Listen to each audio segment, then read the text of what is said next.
You stupid old man. Did you really think I ever wanted to be your daughter? I put up with this family for an entire year because of that house. I froze. The woman screaming in my face was Sarah, the same daughter-in-law who had cooked for me, taken care of me, and sweetly called me Dad every single day. But the cruelest part wasn't what she had just said. It was realizing that I had trusted her completely. Hello, everyone. My name is Arthur, and I've spent most of my life in Bucks County, Pennsylvania, for the last 35 years. I worked as a floor manager at a heavy machinery plant. My whole life has been about steel, grease, blueprints, and blue-collar guys. I know exactly how to fix a busted, complicated piece of machinery. But sometimes, I have no idea how to fix my own life, which might look quiet on the surface but has always had a dangerous undercurrent. My wife passed away from cancer when our son, David, was 10 years old. Since then, my world boiled down to just two things: paying off the mortgage on this single-family house with its big front porch and backyard, and raising David right. I didn't want him ending up like me, covered in grease on the shop floor every day. I worked my fingers to the bone, saved every penny I could, and put him through college. David is a good kid. He really is. He's an IT engineer at a logistics company in Philly now, making a decent living. Seeing him head off to work in a crisp, clean shirt has been the proudest thing in my life. But David has one fatal flaw, and it's been my only real worry for years. He's just too soft. Or maybe it's that he's too eager to please people. He's the kind of guy who can never say no. When coworkers dump their worst projects on him, he just quietly works overtime. When people ask to borrow money, he'll lend it out, even if he's strapped for cash himself. David, listen to me. I'd often tell him while we were having a beer out on the porch. You can't let people use you as a doormat. In this world, setting boundaries is a survival skill you have to learn. You need to learn how to put your foot down and say no. Every time I brought it up, David would just rub the back of his neck awkwardly, smile, and say, I know, Dad, it's not a big deal. We're all friends here. Seeing how naive he was, my worry just grew like weeds. My biggest fear was that by the time he hit his 30s, some calculating, manipulative woman would wrap him around her little finger and bleed him dry of every hard-earned penny, and maybe even drain his kind soul. Every night, I silently prayed that God would send him a reasonable, capable, but good-hearted woman, a wife who could protect him in this cruel world and help him manage his life. Last spring, when David was 31, he finally called me on a Friday night. His voice had a shy tone he just couldn't hide. Dad, I want to bring someone home for you to meet this weekend. My heart skipped a beat. The day had finally come. That Saturday afternoon, I made sure to mow the front lawn and put on a clean flannel shirt. When David's car pulled into the driveway, I stood on the porch and watched him get out with a woman. That was Sarah, to this day. I can still clearly remember every detail of meeting Sarah for the first time. She didn't have the flashy, heavy makeup I'd been dreading. Instead, she was wearing a simple beige trench coat, with her hair casually tied back. She looked sharp and refreshing. Hi, I'm Sarah. David has told me so much about you. Arthur. She walked up the steps and confidently held out her hand. Her voice was clear and bright. She had the look of a smart woman in her eyes, but her smile seemed incredibly genuine and warm. Sarah didn't come empty-handed that day. She didn't buy some expensive but thoughtless gift box. Instead, she brought a large baking dish. It was a homemade peach and walnut pie, along with a batch of beef stew she'd slow-cooked herself. I know you worked incredibly hard at the plant, and David mentioned you love home-style beef stew, so I thought I'd try making some. I hope you like it, Sarah said naturally, while skillfully helping me set the table in the kitchen. Oh, you really went to too much trouble. You're a guest. You shouldn't have brought so much, I said, feeling genuinely flattered. It's nothing at all. Arthur, David is such a good man, and you raised him so well. Cooking a meal for you is the least I could do. There wasn't a hint of phoniness in her voice. He's the kind of guy who can never say no. When coworkers dump their worst projects on him, he just quietly works overtime. When people ask to borrow money, he'll lend it out, even if he's strapped for cash himself. David, listen to me, I'd often tell him while we were having a beer out on the porch. You can't let people use you as a doormat. In this world, setting boundaries is a survival skill you have to learn. You need to learn how to put your foot down and say no. Hearing her story, a massive weight lifted off my chest.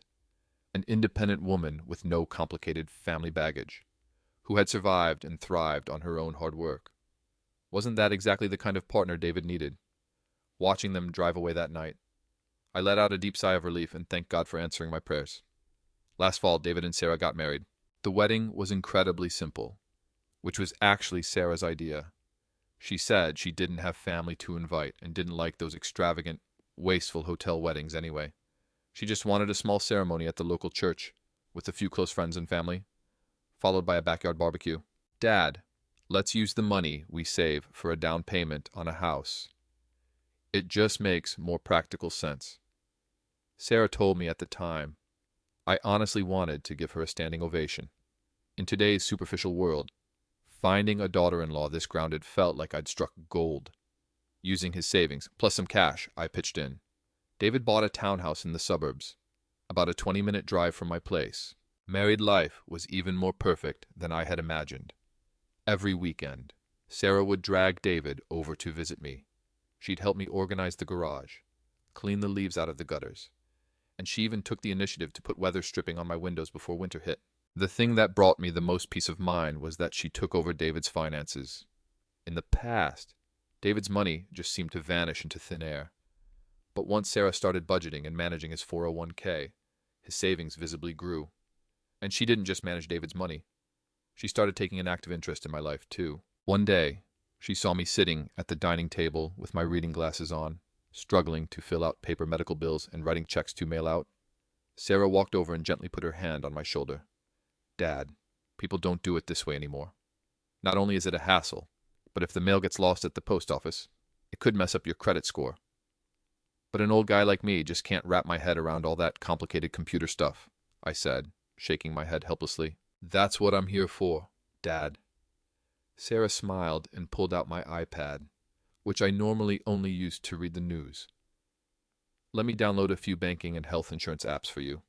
Just watch how I do it. From now on, you just tap your finger a couple of times and your bills are paid. If there's a blizzard this winter, you won't have to risk driving into town to wait in line at the bank. I can even set up autopay for your retirement accounts and property taxes. She sat next to me and patiently walked me through it. Step by step, she helped me set up complex passwords because, as she put it, hackers are ruthless these days. So you need uppercase, lowercase, and numbers. In the end, she even set up facial recognition and Touch ID for me, saying it meant I wouldn't have to remember all those complicated passwords. All done, Dad. I've linked all these apps for you. Now, all you have to do is press your finger right here, and you can see all your accounts. I looked at the screen showing my checking account, my IRA, and the tax info for this house I'd paid off long ago. My heart was completely full of gratitude for her. Sarah, with you around, even if I close my eyes for good tomorrow, I'll never have to worry about David getting taken advantage of in this world. I said that to her with complete sincerity, my guard entirely down. I genuinely thought of her as my own daughter. In fact, I probably trusted her even more than a daughter. But in this world, the deadliest poison is usually wrapped in the sweetest sugar coating. It was last Thursday afternoon. David had called the day before to say he'd just taken on a massive project at work. He'd be working back-to-back overtime and wouldn't have time to visit for a few days. As it happened, a pipe under my kitchen dishwasher was leaking, so I figured I'd head to the hardware store in town to pick up some washers and a roll of waterproof tape. I was just about to head out when Sarah called. Dad, are you busy? David's been eating takeout at the office all week, and I'm pretty bored sitting here alone.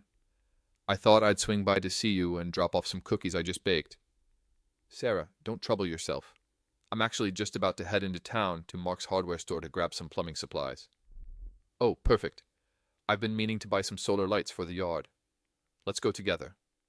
I'll come pick you up. Don't drive yourself. It's pretty windy out today. She was always so thoughtful. Naturally, I had no reason to say no. About 20 minutes later, Sarah pulled up to my house. I hopped in the passenger seat, and we chatted and laughed all the way to the independent hardware store in town. The owner of the store, Mark, is a quiet guy in his 50s, We've known each other for almost a decade. I'd occasionally drop in to buy tools or swap tips on fixing lawnmowers. Mark's older brother used to run a very well-known contracting business in the county. But from what I heard, something went terribly wrong. The company went bankrupt, and his brother suffered a stroke from the stress. He's confined to a wheelchair now. To take care of his brother, Mark has stayed glued to this old hardware store ever since. I pushed open the wooden door of the hardware store, and the brass bell at the top jingled clearly. The place smelled like that classic mix of pine sawdust, motor oil, and fertilizer. "Afternoon, Mark," I said. Walking up to the counter, Mark had his back to me, working at an old key-cutting machine. He was wearing a dusty canvas apron. Hearing my voice, he turned around. "Afternoon, Arthur. What do you need today?" His voice was as gruff as ever. "Got a leak under the kitchen sink. Let me get a few standard rubber washers and a roll of Teflon tape." "Sure thing. Give me a second." Right then, Sarah walked in behind me. She took a look around the slightly dim old shop and asked cheerfully, "Excuse me, what aisle are the outdoor solar lights in?" "Very last aisle. On the left." Mark pointed toward the back without even looking up. Sarah smiled at me. "Dad, I'm going to go take a look in the back. Take your time." With that, she walked briskly toward the back of the store, quickly disappearing behind the tall shelves. All I could hear was the click of her heels on the wooden floor and the faint rustle of her pulling out her phone to check something. Mark went over to a set of drawers behind the counter, digging around for the washers I needed. The key machine was still buzzing loudly off to the side. I leaned against the counter, bored, just watching him. Suddenly, the machine stopped. Mark had killed the power. Then, a deeply unsettling dead silence fell over the counter. I looked up and saw that Mark wasn't looking for washers at all. His hands were gripping the edge of the drawer in a white-knuckle hold. He stood completely rigid. His eyes were locked on something over my shoulder, staring dead into the back of the store, right where Sarah had just gone. The expression on his face was bizarre. It wasn't the look you give a customer. It was the look of a man who had just been struck by lightning. Pure shock, mixed with sheer terror, disbelief, and a flash of suppressed rage. His eyes were wide open, and his breathing had turned rapid and shallow. "Mark, what's wrong with you?" I asked, genuinely startled and confused by his reaction. It was like my voice snapped him out of a trance. He quickly pulled his gaze back, darting his eyes between me and the back of the store. Then, he did something I couldn't comprehend at all. He suddenly leaned in close, in a hoarse, urgent whisper that only the two of us could hear. He said, "Arthur, it's cash only today. Step behind the counter with me." "What? Cash? Don't I usually—" I instinctively reached for my wallet to grab my credit card. Besides, since when does a customer just walk behind the register? "Hurry up. Get back here." Mark's tone left no room for argument. He even reached over the counter, grabbed me by the forearm, and yanked me hard into a blind spot behind the register, hidden by a stack of cardboard boxes. I was completely lost, but there was a desperation in Mark's eyes that I just couldn't ignore. I let him pull me around the side flap of the counter and into the cramped space. We were completely hidden from the store floor. Even if Sarah poked her head out from the aisles right now, all she'd see was an empty walkway. "What the hell are you doing, Mark?" I asked, keeping my voice down but feeling a bit pissed off. Mark didn't answer. His rough hands were frantically digging through a locked filing cabinet under the register. A few seconds later, he pulled out a crumpled flyer and a manila folder. He slapped the flyer against my chest, his hands visibly shaking. "Arthur, that woman out there. The one who came in with you. Who is she?" Mark's voice trembled like he was standing in freezing cold water. "That's David's wife. My daughter-in-law. Sarah, what is wrong with you?" I frowned. "Look closely at this piece of paper. Just look at it," he practically begged. I looked down, reading the flyer by the dim light under the counter. It was a joint bulletin issued by Pennsylvania law enforcement and a private investigation firm. Printed right at the top was one single word: "Wanted." Right below that blaring red word was a black and white mugshot.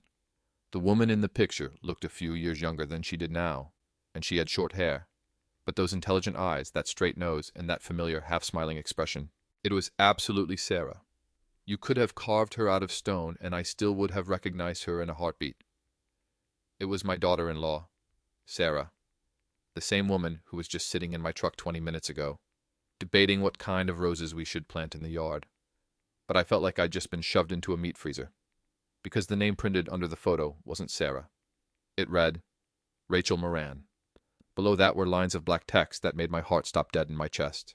Wanted for multiple counts of elder fraud, trust fraud, and real estate theft. Suspect has a history of targeting victims through marriage or caregiving roles, forging power of attorney documents to transfer property deeds and drain retirement accounts. Considered highly dangerous and skilled in evading law enforcement. Currently at large. The room started spinning. My legs went like jelly, and I nearly collapsed onto Mark's cardboard boxes. I opened my mouth to gasp for air, but it felt like the oxygen had been sucked right out of my lungs. This is impossible. You've got it wrong, Mark. There are plenty of people in this world who look alike. I could hear my own voice shaking, like a drowning man grasping at straws. Arthur, my brother's contracting business was destroyed by her, Mark hissed through gritted teeth. His eyes were bloodshot, practically brimming with tears. 3 years ago, she used the alias Chloe. She got close to my brother, acting as his financial advisor. She forged his signature, took control of the company, wired all the liquid assets to offshore accounts, and took out a massive loan against my brother's house. By the time he realized what was happening, it was too late. The shock of it all gave him a massive stroke right there in his office. Now he's lying in a bed, a shell of a man. Every single word Mark said felt like a rusty hammer smashing directly into my skull. I keep this wanted poster under my register every single day. I dream about strangling that witch with my bare hands. Arthur, I have no idea how the hell she ended up as your daughter-in-law, but I swear on my brother's life, the woman out there right now is Rachel. She's the monster who ruined my family. A violent wave of nausea hit me. Last night's dinner did flips in my stomach. Sarah, David's wife, the woman who helped me set up my iPad, the woman who managed all of David's passwords, the woman who knew exactly where the deed to my house was kept, the woman who called me Dad with a straight face. Just then, Sarah's crisp voice rang out from the aisles. Dad, Mark, where did you guys go? I can't find the ones with the warm-colored bulbs. Hearing her voice made the hair on the back of my neck stand up. It was the sound of a snake hissing in the grass. It was the sound of the Grim Reaper knocking at the door. Mark gripped my shoulders with a terrifying amount of strength. Arthur, listen to me. You cannot tip her off. She is incredibly cunning.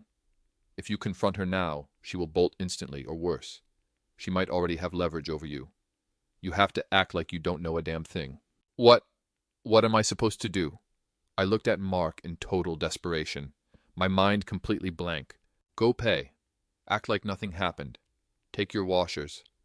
Mark quickly folded up the wanted poster, stuffed it into my shirt pocket, and patted it hard on the outside. Go home tonight and check all your statements carefully. If anything is wrong, come see me alone tomorrow. I took a deep breath and forced my racing heart to slow down. I am Arthur. I've handled countless crises on the shop floor in my lifetime. I couldn't collapse here. David was still waiting for me. I stepped out from the blind spot behind the counter and forced a stiff smile. Sarah walked up to the counter right at that moment, holding 2 boxes of solar lights. Dad, what are you doing back there? She looked at me with a bit of curiosity. Oh, old Mark's cash register jammed up, so I was just taking a look for him. I tried my best to make my voice sound as steady as usual. Did you find what you need? Yeah, all set. Sarah turned to look at Mark, her eyes still as clear and bright as ever. Excuse me, how much for these 2 lights, plus my dad's washers? Mark kept his head down, staring intensely at the register without even glancing up at her. His hands were trembling slightly. $28.50, cash only, Mark said stiffly. Cash, but I don't have any cash on me. Sarah frowned slightly. I've got it. I have some right here. I quickly pulled $30 from my wallet and handed it to Mark. When my hand brushed against his fingers, they felt as cold as ice. Keep the change, Mark. Let's go. Sarah. Stepping out of the hardware store, the biting autumn wind hit my face, sobering me up a bit. As we walked toward the driveway, Sarah naturally looped her arm through mine. The exact second her hand touched my arm through my shirt, a bone-chilling cold shot straight up my spine. Out of the corner of my eye, I caught a glimpse of her delicate profile, and my stomach did flips all over again. This woman smiling and holding my arm could very well be a wanted criminal who preyed on the elderly and destroyed families. The drive back felt like a long, brutal form of torture. A fine, cold rain started to fall. The windshield wipers made a monotonous squeaking sound on the glass. Sarah chatted casually as she drove. "Dad, that hardware store owner was so weird. Who only takes cash these days? Plus, he kept his head down the whole time, looking all gloomy. You should really just go to Home Depot from now on. It's a bit further, but at least they have good customer service." "Yeah, that's just Mark for you. He's old school," I answered mechanically, keeping my eyes glued to the rain outside the window. I didn't dare turn my head to look at her. I was terrified the fear and hatred in my eyes would give everything away. "Dad, are you okay? You look really pale. Is it too cold in the car?" Sarah reached out her right hand with genuine-sounding concern to turn up the heat. "I'm fine. Probably just caught a chill in the wind out there. I have a bit of a headache." I leaned closer to the car door, subconsciously trying to put as much distance between us as possible. "I'll drive a little faster then. Once I get you home, you should have some hot tea and get a good sleep. If David finds out I took you out and you caught a cold, he'd definitely blame me." Her tone was overflowing with the thoughtfulness of a perfectly loving wife. David. My son. David. He was currently working overtime late into the night, busting his tail to provide a better life for this woman. He was sleeping in the same bed as this absolute monster every single night. If all of this was true, what would happen when David found out? With his fragile, overly trusting personality, could he even survive such a devastating blow? No, I couldn't just fall apart. I had to confirm the truth. The car finally pulled into my driveway. Sarah insisted on walking me up to the porch under an umbrella. "Dad, hurry inside and get some rest. I'll come see you tomorrow." "All right. Drive safe." I watched her car disappear at the end of the street. Then I spun around, jammed my key into the lock, and pushed the front door open. I slammed the door shut and instantly threw the deadbolt. I even drew the living room curtains closed, feeling like that woman was still outside spying on me. My heart was pounding wildly in my chest. I stumbled upstairs to my bedroom and locked the door behind me. It was the first time in 30 years of living in this house that I had ever locked my own bedroom door. With trembling hands, I pulled that wanted poster out of my shirt pocket. The ink at the creases was a little smudged, but the name Rachel Moran cut into my eyes like a jagged knife. I yanked open my nightstand drawer and pulled out the iPad. The exact same iPad Sarah had bought me and set up with her very own hands a few months ago. Taking a deep breath, I unlocked the screen with shaky fingers. I opened the browser and painstakingly typed a few words into the search bar. "Rachel Moran, Bucks County fraud." I hit search. The screen spun for half a second. Then, a massive waterfall of information came pouring out.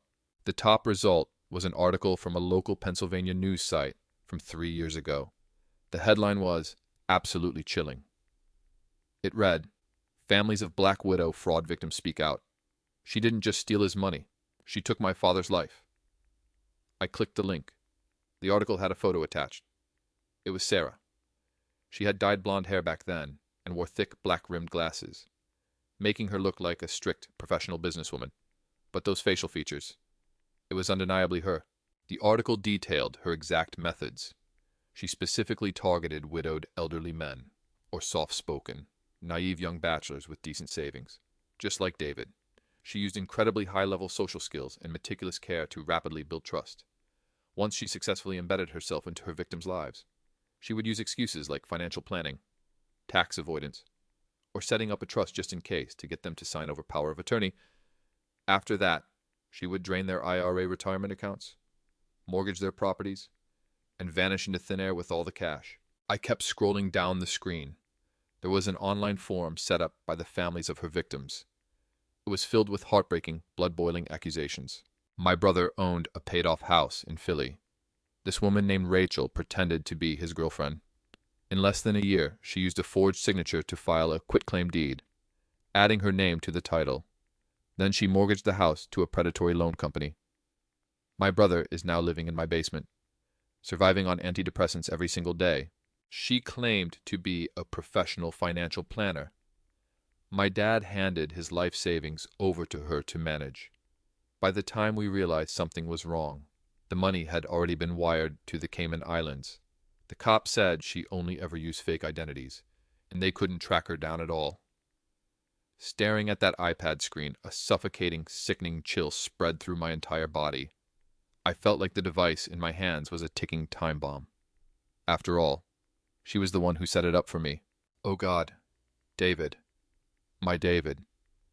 I covered my face in agony, the tears finally slipping through my fingers. This woman hadn't just conned my son. She already had her claws in me, too. She helped set up my online banking. She knew all my account numbers and passwords. She knew exactly how much my house was worth. And she even knew I had a very substantial retirement fund. She was a venomous spider that had already crawled right onto our dinner table. I stared desperately at the pouring rain outside. I wanted to call the cops immediately. I wanted to storm over to David's house and throw that woman out on the street. But Mark's hoarse warning from the hardware store echoed in my headphone. He said if I exposed her now, she would bolt instantly. And that I had to act like I didn't know a thing. He was right. Mark was absolutely right. She had used a fake identity to fool David, fool the government registry, and get a marriage license. If I called the cops right now, I had zero solid proof that she was actively stealing my assets. The police might just write it off as a messy domestic dispute. Even more terrifying was the thought that if she had already started secretly moving our money, spooking her would mean those funds were gone forever. David's life would be completely ruined. I couldn't afford to be impulsive. I'm an old man who has spent most of his life grinding away on a factory floor. I know that when a machine has a catastrophic failure, blindly smashing it with a wrench will only destroy the whole thing. You have to trace the wiring, find the critical gear, and cut its power in one fatal swoop. I took a deep breath and wiped the tears off my face. I stood up, walked over to the mirror, and looked at the gray-haired, heavily wrinkled old man staring back at me. Arthur, you've seen every kind of storm in this life. You cannot let a con artist destroy the family you worked so hard to build. I said it to the mirror, my voice quiet but filled with absolute resolve. I was going to fight back, but I couldn't scream and shout, and I couldn't act out of the ordinary. I was going to send this wicked woman to prison. I was going to utterly crush the danger she brought down on my son and me. I was going to beat her using American law and the very rules she was so good at exploiting.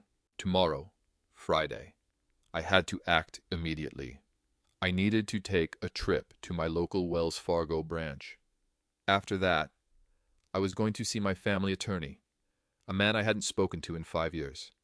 And the next time Sarah stood in front of me, I had to keep playing the part of the incredibly grateful, foolish, and compliant father-in-law. And early the next morning, right at the crack of dawn, I was up. Honestly, I had barely slept a wink all night. I put on a sharp suit. It was the outfit I only ever wore for important town hall meetings. I needed to look sharp, formal, and completely unquestionable. At 9 in the morning, right as Wells Fargo opened its doors, I walked into the lobby. My heart was pounding out of my chest, but I forced myself to walk with steady, confident steps straight to the branch manager's desk. "Good morning, sir. How can I help you today?" the young manager asked with a polite smile. "I need to freeze all of my accounts, revoke all access to my online banking and mobile apps, and cancel any automatic transfers currently in effect." I slapped my Pennsylvania driver's license and social security card onto his desk. My tone was as hard as cold iron. The manager froze for a second before looking at me with high alert. "Arthur, has something happened? Did you detect fraudulent activity on your accounts?" "Yes, but do not call the police just yet." I took a deep breath and lowered my voice. "I want all digital access cut off right now, immediately. From this day forward, any movement of funds in my accounts, even a single dollar, must be done in person, by me, at a teller window, with this exact ID, and a physical signature." Seeing how dead serious I was, the manager instantly started typing on his computer. A few minutes later, he looked up, his expression turning incredibly grave. "Arthur, thank God you came in today. The manager turned his screen to face me. Your records show that just last Wednesday, someone used your iPad app to attempt a tax-free transfer of $100,000 from your IRA into an external trust account called High Yield Federal Annuity. Because of the massive amount, it triggered our bank's delayed confirmation protocol. The funds are currently frozen and pending review. My brain started buzzing like a chainsaw. Last Wednesday. That was the exact day Sarah sat on my living room couch, messing with my iPad for half an hour, claiming she was updating my system. 100 grand.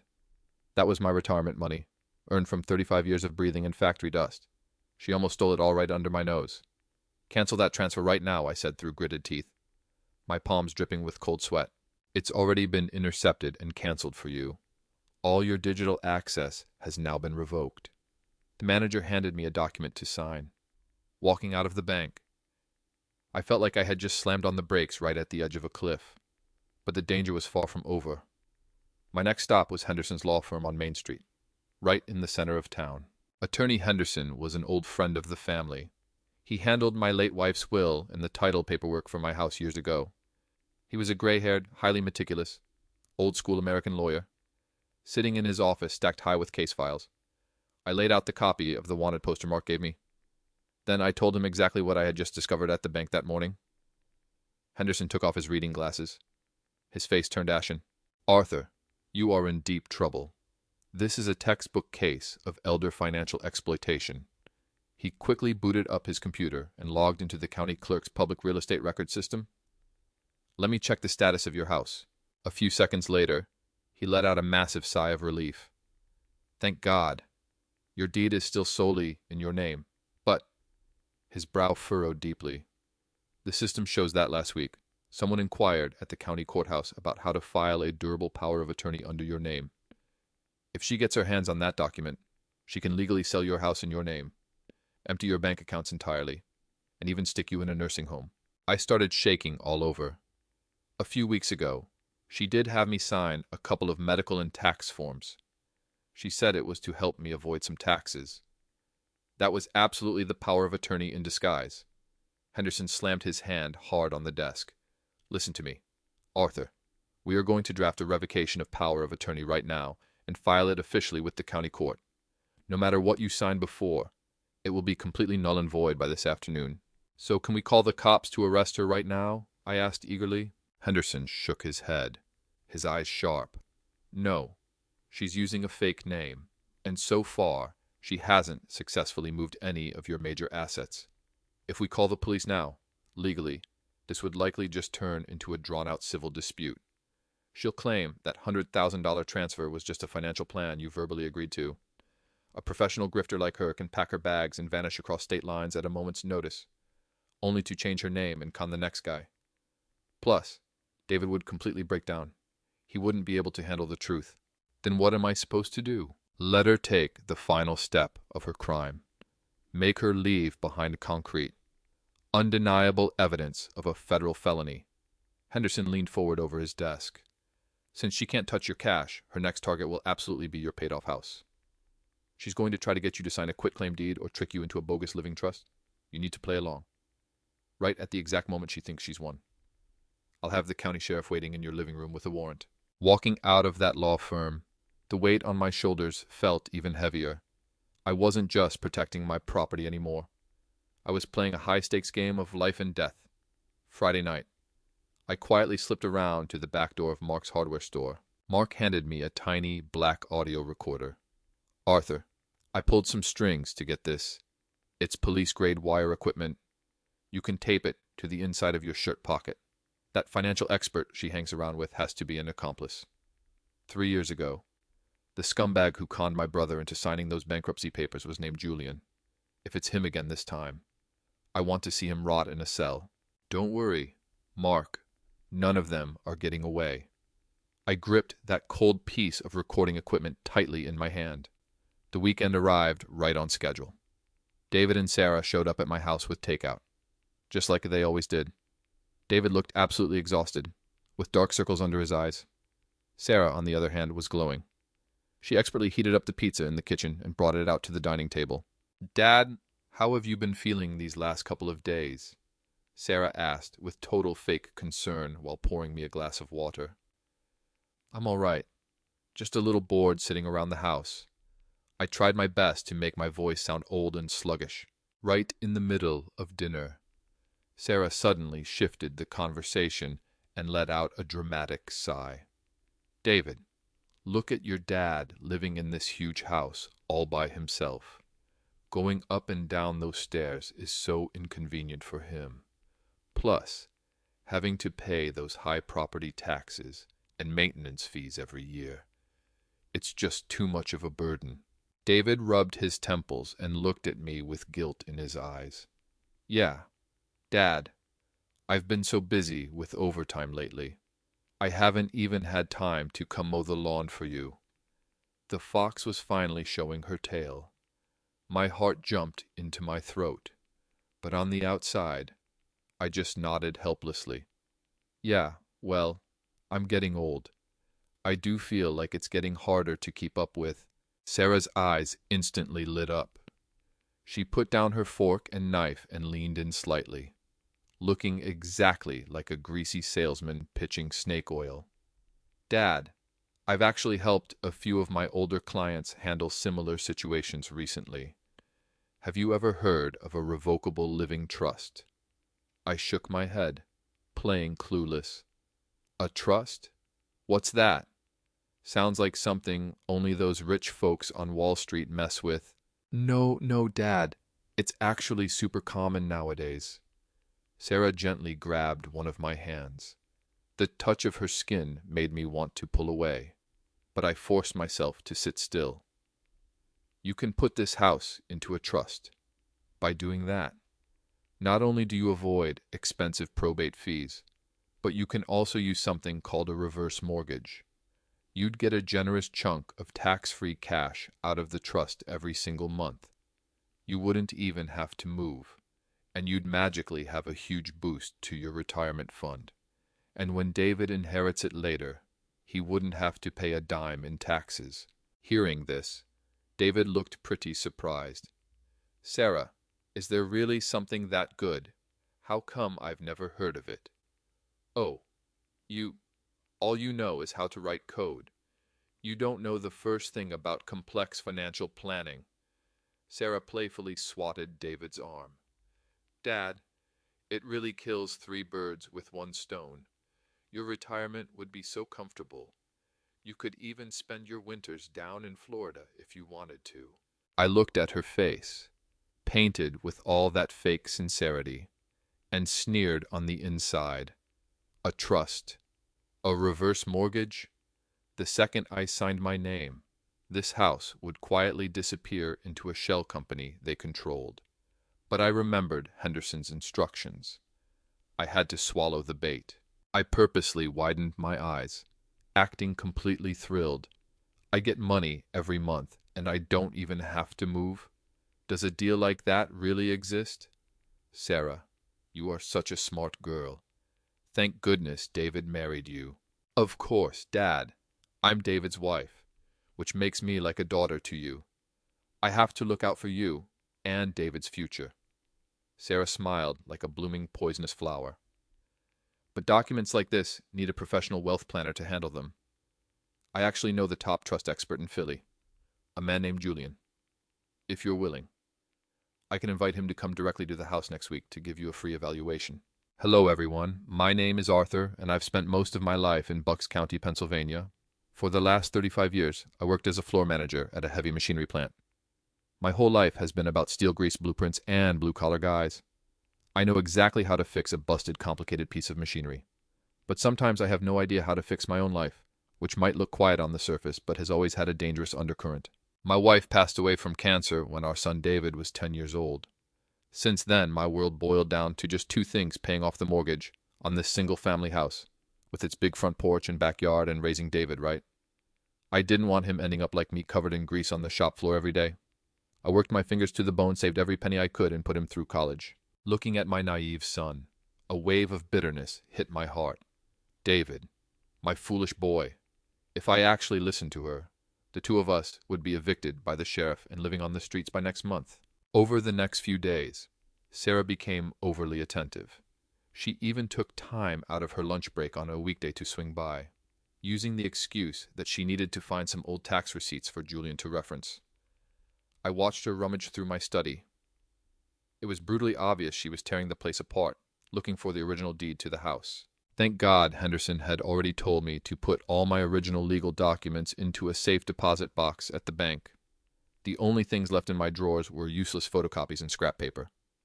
"Dad, how come you don't even keep the original deed in the house?" Sarah asked after searching forever and coming up empty. A hint of frustration was bleeding into her tone. "Oh, silly me. I'm getting so forgetful in my old age. I probably lost it 10 years ago." I sat in my rocking chair, sipping my coffee and playing dumb. "Is that thing really important?" Sarah took a deep breath, forcing her impatience down. "It's fine. Julian can work with a photocopy. The most important thing is getting your physical signature." When Thursday night rolled around, I called Henderson to confirm all our preparations. Then, I sent David a text message. "Son, can you take some time off work tomorrow to be here for the trust evaluation? This is a huge decision for our family, and I really want you by my side as a witness." David replied fast. "No problem, Dad. Sarah said it's at 2 in the afternoon. I'll be there right on time." Friday, 1:30 p.m. "You stupid old man. Did you really think I ever wanted to be your daughter?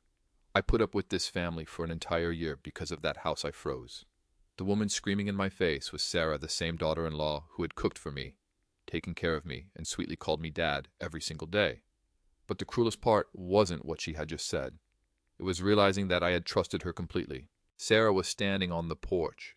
She was wearing an incredibly sharp black business suit today, looking every bit the strict corporate professional. Standing right next to her was a man in his 40s. He wore a perfectly tailored navy blue suit, his hair slicked back immaculately with gel, and a pair of gold-rimmed glasses rested on his nose. In his hand, he carried a heavy vintage leather briefcase. "Dad, this is the trust planning expert I told you about, Julian." Sarah introduced him, laying the respect on thick. The man named Julian reached out a perfectly manicured hand. He wore the kind of flawless plastic smile you'd see on a Wall Street politician. "Arthur, it is an absolute pleasure to meet you. Your daughter-in-law is incredibly devoted to you. Today, I'm going to show you how, with just a few simple signatures, we can turn this beautiful home into an endless stream of wealth for you." I shook his ice-cold hand, staring at the leather briefcase he was holding. I knew damn well that briefcase didn't hold wealth. It held a lethal poison designed to destroy my entire life in an instant. The prey was in the trap. It was time for the show to begin. "Come on in, you two." I stepped aside and pulled the door wide open, wearing the exact kind of dim, friendly smile they were expecting. Julian smiled, nodded, and strolled into my living room with total confidence, and Sarah followed right behind him. She even marched expertly into the kitchen and poured us all a glass of ice water, acting like she was the true lady of the house. "Arthur, you have a lovely home. This place has been kept in pristine condition." Julian sat down on the old leather sofa and set his heavy, vintage briefcase on the mahogany coffee table. The brass latches popped open with a sharp, crisp click in the quiet living room. It sounded exactly like someone cocking a loaded gun. Yeah, 30 years. I replaced every single doorknob in this place with my own 2 hands. I slowly sat down in the armchair across from them. My hand subconsciously brushed against my shirt pocket. The wire was running silently inside, recording every single breath in that room.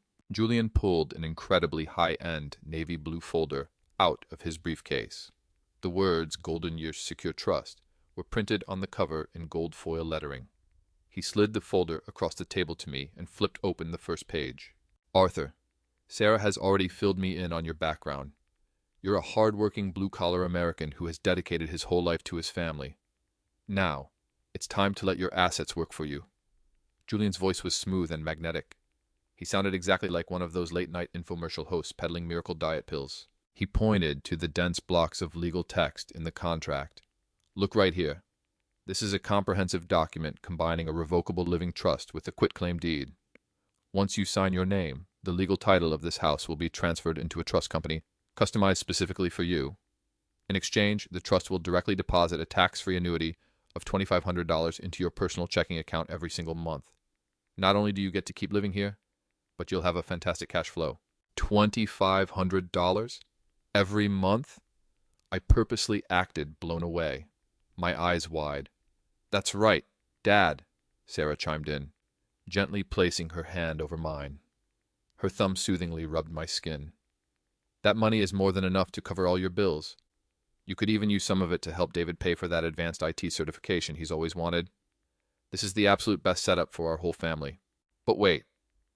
I leaned closer to the document, squinting my eyes like I was struggling to read the fine print. Clause 6 right here says, the trustee retains the absolute right to liquidate, mortgage, or sell said property without prior notice to the beneficiary. What does that mean? If you guys sell my house, where the heck am I supposed to live? A flash of panic crossed Julian's eyes, but he covered it up beautifully, immediately letting out a hearty laugh. Ha ha, Arthur, you have a very sharp eye, but you have absolutely nothing to worry about. That's just standard boilerplate jargon you find in any legal document. It just means that if you ever decide you want to move into a beachfront condo down in Florida, we have the authority to sell this house and purchase a new property on your behalf. It is purely for your convenience. Isn't that right, Sarah? Of course, Dad. Julian is the top expert in Philadelphia. Why would he ever lie to us? I'm right here keeping an eye on things for you. Don't you trust me? Sarah looked at me with those big, innocent eyes. Right at that moment, the sound of a car engine rumbled outside. A few seconds later, the front door unlocked. It was David. He had clearly rushed straight over from work. His company ID badge was still hanging around his neck, and there was a slight sheen of sweat on his forehead. Dad, I'm not late, am I? David walked into the living room and offered a slightly awkward greeting when he saw Julian. David, your timing is perfect. Julian is just explaining the benefits of the trust to Dad. Sarah jumped up, hooked her arm through David's, and pulled him down onto the couch. Once Dad signs, we'll have an extra $2,500 in income every month. That certification test you wanted to take is totally covered now. David looked at the documents on the coffee table, then looked up at me. His eyes were swimming with emotion. Dad, you don't need to mortgage your house for me. This is your retirement fund. David, don't be silly. This isn't a mortgage. It's asset optimization. Sarah corrected him with a sweet little pout, then turned to Julian. Julian, explain it to David again. This is 100% safe, right? Julian pushed up his gold-rimmed glasses and gave David a warm, fatherly smile. David, you have an incredibly smart wife who is wholeheartedly looking out for this family. Yes, this is completely flawless legally. Arthur will remain the true spiritual owner of this home. We are simply responsible for turning the bricks and mortar into liquid cash for him. David is a good kid, he really is. He's an IT engineer at a logistics company in Philly, now making a decent living. Seeing him head off to work in a crisp, clean shirt has been the proudest thing in my life. But David has one fatal flaw, and it's been my only real worry for years. He's just too soft. Or maybe it's that he's too eager to please people. Julian's eyes lit up. He practically tripped over himself, pulling an expensive Mont Blanc fountain pen from his suit jacket. He unscrewed the cap and handed it to me with both hands. Arthur, please sign on the yellow sticky flags. We'll need 4 signatures in total. I took the pen and let it hover in midair over the paper. Sarah's breathing hitched. She stared dead at the nib of the pen. It was the exact look of a python unhinging its jaw to swallow its prey whole. However, before I sign, I suddenly stopped my hand, looked up, and locked eyes calmly with Julian. I think I should probably have my personal attorney. Mr. Henderson, take a quick look at these documents first. After all, it's a big deal regarding the house. Julian's smile instantly froze on his face. Sarah froze right along with him. Dad, what are you doing? Julian's time is extremely valuable. Besides, the paperwork is fine. I already looked it over. Sarah quickly reached out, trying to grab my arm. A raw, poorly hidden panic was finally bleeding into her voice. There is no need to bother your attorney. Arthur, I am already here. A calm, powerful voice rang out from the front door. Sarah and David both whipped their heads around. At some point, my front door had been pushed wide open. Old Man Henderson stood in the entryway, looking ice-cold and gripping his briefcase. Right behind him were 2 uniformed Bucks County Sheriff's deputies. their hands resting near the sidearms on their belts. And the last person to walk in was Mark, the hardware store owner. He was radiating suppressed rage, his eyes locked dead on Julian sitting on the couch. It felt like all the oxygen was instantly sucked right out of the living room. Every ounce of color instantly drained from Julian's face. He shot up from the couch like he had just been electrocuted, scrambling frantically to shove the documents on the table back into his briefcase. Julian Vance, or should I call you Richard Gable today? Henderson showed zero mercy as he called out his real name and alias.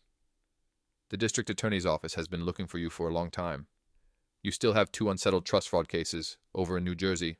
Mark took a massive stride forward and pointed his finger right in Julian's face. His voice was hoarse with pure rage. This is the bastard.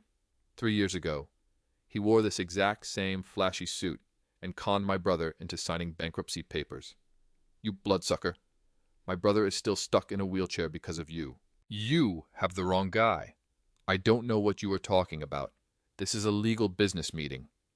Julian stammered out his pathetic excuse, grabbed his briefcase, and tried to make a run for the back door. Hold it right there. One of the deputies immediately drew his taser and blocked his path. Hands behind your head. Turn around and face the wall.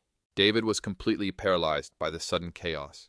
He jumped to his feet, looking helplessly at the cops, then turned to Sarah. Sarah, what on earth is going on? Why are the police in our house? Sarah's body went stiff for a solid 10 seconds.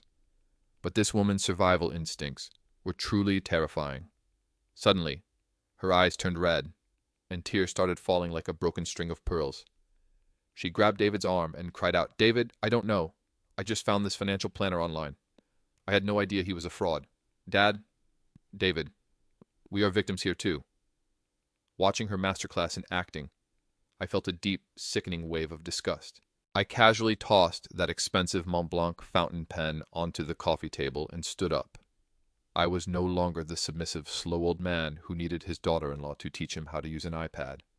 I straightened my back, which was slightly hunched from years of hard labor, and pulled the black audio recorder out of my shirt pocket. Save it. Rachel Moran. I coldly called out the real name printed right on her wanted poster. David looked like he had just been struck by lightning. He stared at me blankly. Dad, what did you just call her? Rachel? Every single word you two said in this living room over the past few days. How you plotted to use a reverse mortgage to steal my house. How you planned to leave me dead broke.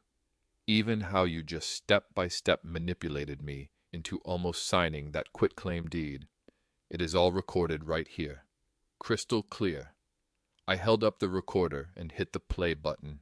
Sarah's sweet but venomous voice from just moments ago played out of the speaker.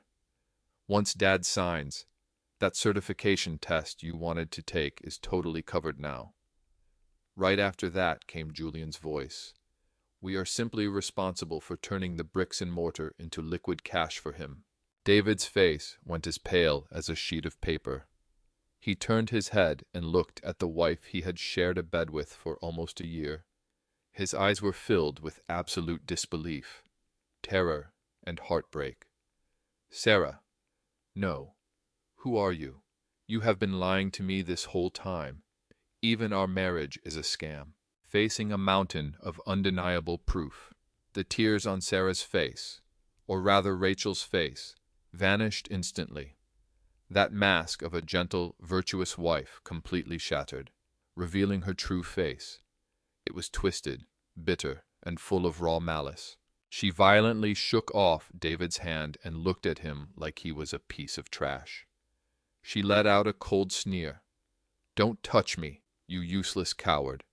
David, did you honestly think I would ever fall for a pathetic idiot like you, who can't even say no to buying coffee for his coworkers?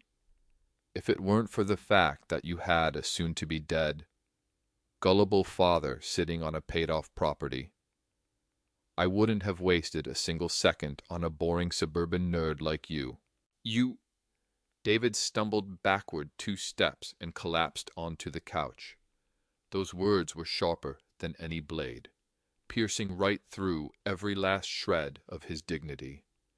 She snapped her head toward me and glared viciously. You old geezer. You actually dared to set me up. I went through so much trouble baking you cookies every day and trimming your damn lawn.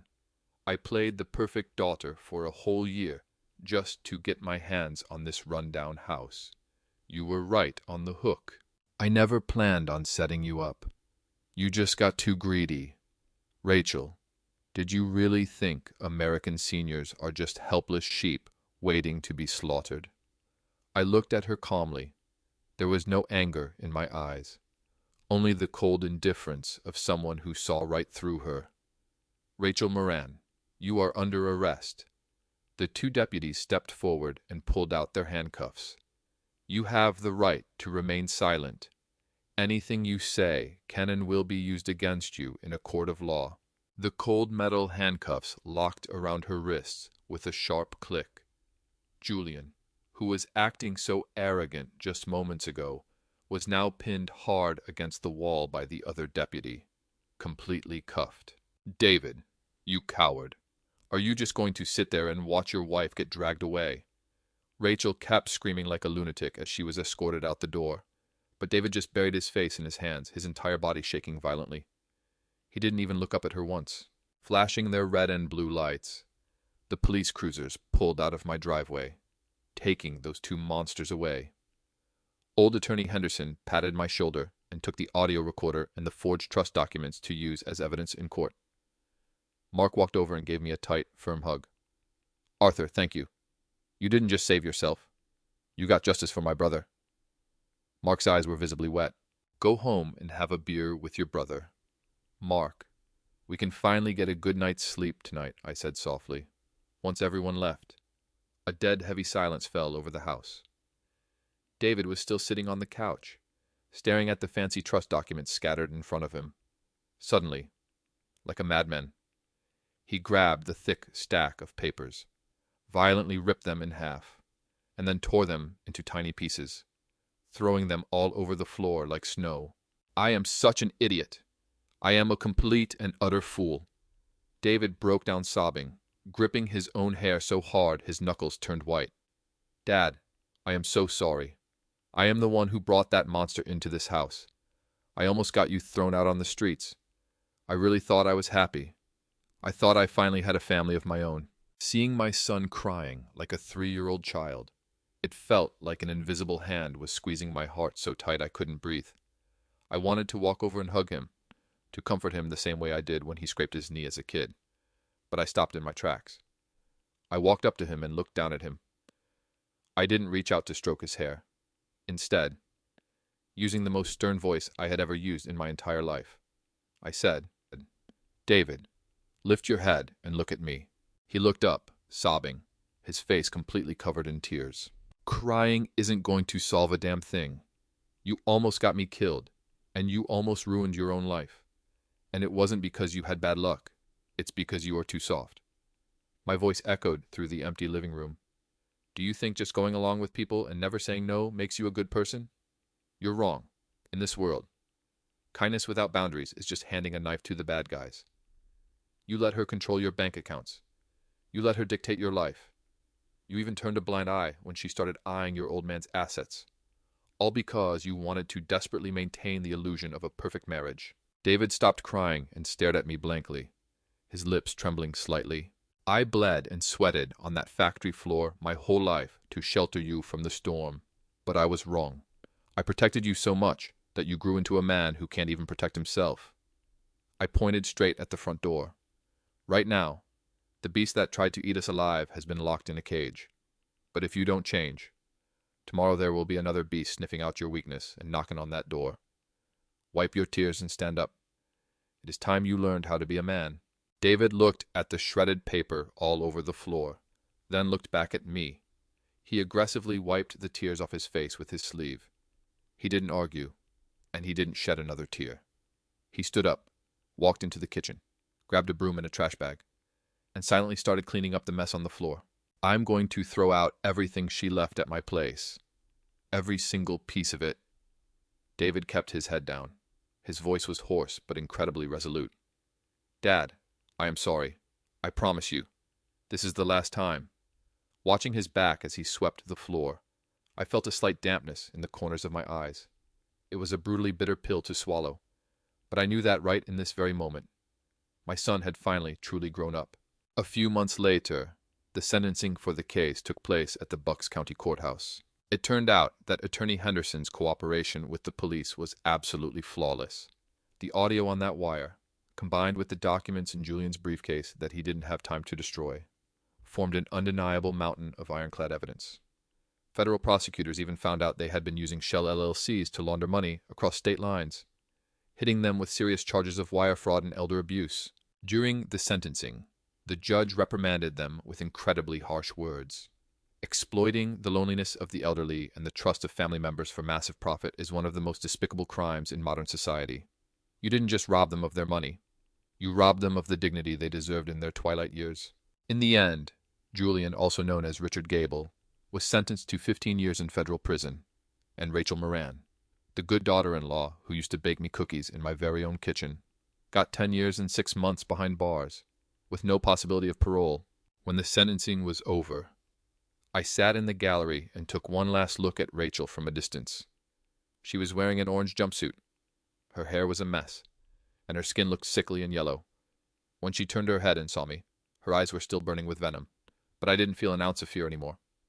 I just calmly watched as the bailiffs escorted her out the side door of the courtroom, disappearing at the end of the hallway.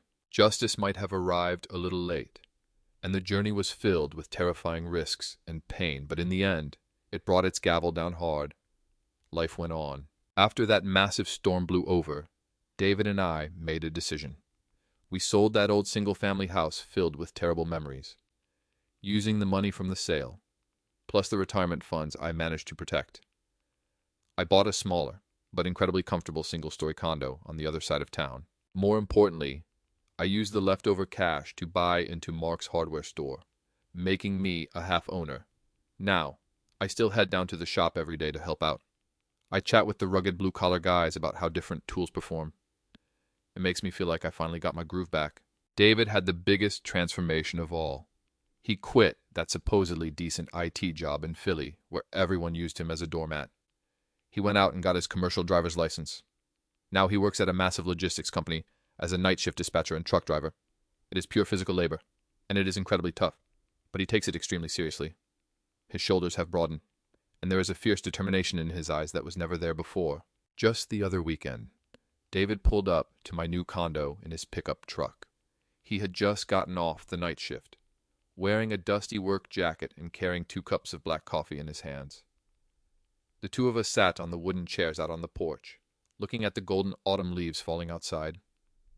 "Dad, once I save up enough from next month's paycheck, I'm going to enroll in a night school for logistics management," David said calmly, taking a sip of his coffee. "That's great. Just don't push yourself too hard," I said, giving his shoulder a solid pat. "I'm not tired. Earning my own money with my own sweat. It just brings me peace of mind when I spend it." He looked out at the street in the distance, a relieved, genuine smile resting on his face. Looking at the man he had become, my heart was filled with a peace I hadn't felt in a very long time. The real golden years are never built on some pie-in-the-sky trust fund or a pile of fake, sweet talk. They are built on the honest hard work of your youth. They are built on the boundaries you bravely set when facing a cruel reality. And they are built on the dignity of surviving the storm, sitting on the porch with your family, and peacefully enjoying a bitter cup of black coffee. My name is Arthur. This might sound like a cliché American story. I almost lost absolutely everything. But in the end, I protected my home, and I got my son back. If you are going through a similar struggle right now, please remember this. Never underestimate the wisdom of an old man, and never ever give up the courage to protect the people you love.